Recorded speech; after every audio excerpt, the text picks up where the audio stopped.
Have you ever wondered if there's a difference between how the wealthy and the poor think about money? Well, there is, and it might be a little bit different to what you were thinking. If you don't know what I'm going to tell you today already, this could change your life, so I think it's a really important video and it's one that you really need to think about and internalize. So let's go straight into it. So what's up guys, my name's Alex and welcome to today's video. Today I'd like to talk about money and how I've come to view it. I believe I've adopted the view that the wealthy share and I want to help pass that perspective on to you guys. I believe this change in perspective is critical because it can be the difference between getting stuck in a financial treadmill for the rest of your life or achieving financial success. So first we need to look at how does the average person view money? Well, the average person views money as an end goal. They believe it's the product of hard work that the person who earned it can see fit to spend.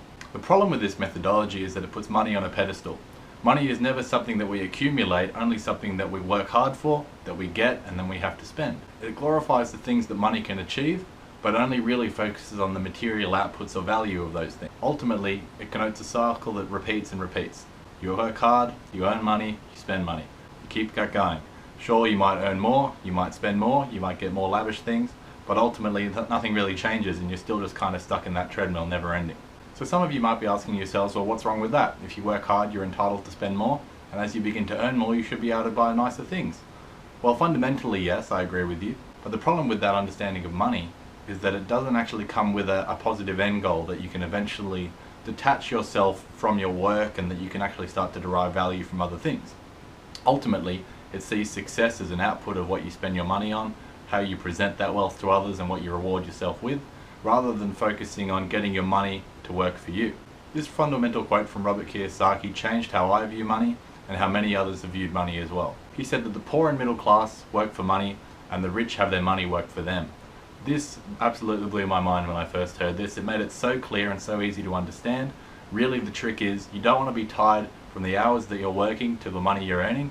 You really want to be able to get some of your capital in there doing something for you so that it can start generating return and then you aren't always tied to earning that money yourself manually. So on that note, how do the wealthy view money? Well, the wealthy view money as a tool. They respect it, they understand what it can do, but they don't put it on a pedestal. To them, money is just another employee that they can hire and get working for them. Rather than looking at money on face value or what it could simply buy you, they like to look at what your money could earn you. Let's take for example if you had $20,000 sitting there in your bank account. The average person would look at this as $20,000 you could spend. They might start thinking of, well, you could buy a pretty nice used car for that. Depending on where you live in the world, maybe that's a house deposit. Certainly in Sydney it's not, but in other places it might be.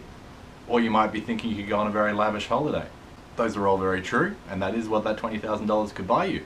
But a wealthy person would have actually sort of got into the habit of thinking, well, $20,000 is probably about $1,400 a year of passive income in some form. Based on some average numbers, something like real estate or the stock market on average generally generates around 8 to 10% return. If you factor in 2 to 3% for inflation, let's say you're left with about 7%.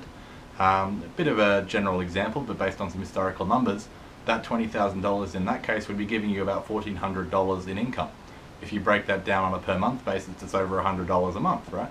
So at that 7% return example, that means that for every $100 you invest, you could receive back $7 a year in passive income. And this is to say that's income that you don't actually have to put in hours to get, you just have to put your capital into that investment, and your capital shouldn't be going away either. The capital might be there ready for you to take it out if you need to, or in some cases it'll actually be appreciating as well as spitting out that money at you regularly. So really how wealthy people view money is they view it as what it could earn them and not what it can buy them on face value right now. This is incredibly important when they go to make financial decisions because it puts their spending in a different frame of mind. Rather than thinking of what that item costs now that they want to buy, they think about what it's going to cost them to buy right now as well as what kind of future income it's going to cost them in the future from using that money. So next time you go to buy something, take that amount of money and work out what it could have returned you over the next 20 or 30 years. Ask yourself, are you comfortable with spending that money and the money that you're losing in potential income from investments over that time frame just for that item? I think a lot of the times you'll find that the answer is no. And that's something that you probably wouldn't have thought of just looking at the face value of that item. A couple of $100 or a couple of $1,000 today might not seem like the end of the world, but when you work out what the returns could have been over a decade or 2 decades, for example, you'll see it adds up to a pretty considerable amount of money.